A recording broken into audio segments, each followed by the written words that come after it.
back. Start. Now the problem of incentives also has to be viewed in terms of the objective of the development of a socialist economy in our country and not just from the point of view of earning more and more foreign balances.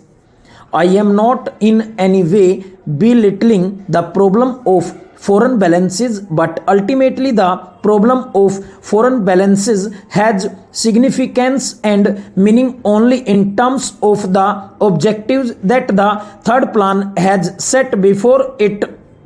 Therefore, when we are talking of incentives in order to earn more foreign balances, we have also to think of incentives in terms of achieving the objectives that we have got in mind. I was therefore disappointed to read the speech of the planning minister, as he said as the planning minister at the Indian Labour Conference, in which he seems to have indicated a new approach to the problem of wages. His approach has passed through three stages.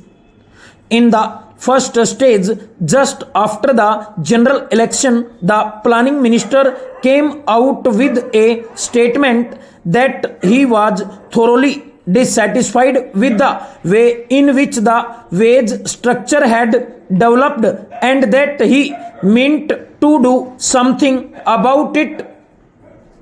He categorically stated that the real wage had not increased because of so and so of the management, and he further stated that he wanted to do something about it.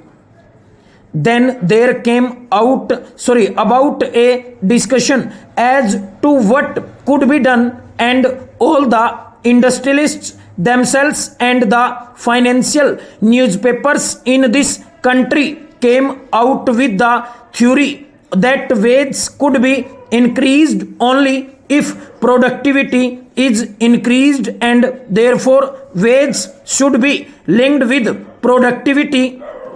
That was the second stage, which increase productivity and wages will be increased. That was the slogan, or that was the principle which was accepted even by the industrialists. But what do we find in the speech of the planning minister to the Indian Labour Conference?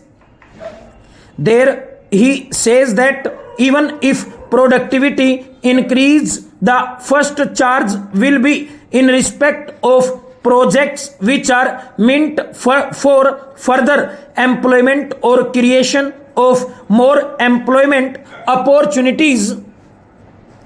That means even if productivity increases, it is not that the workers will immediately benefit in terms of higher wage, so that it may be possible for them to improve their standard of living a little bit. Even if productivity rises, the fruits of productivity will go to scheme for creating further employment opportunities in the country.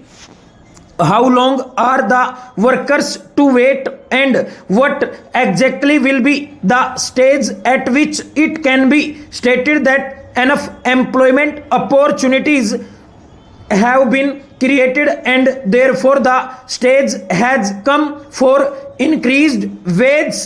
Question mark.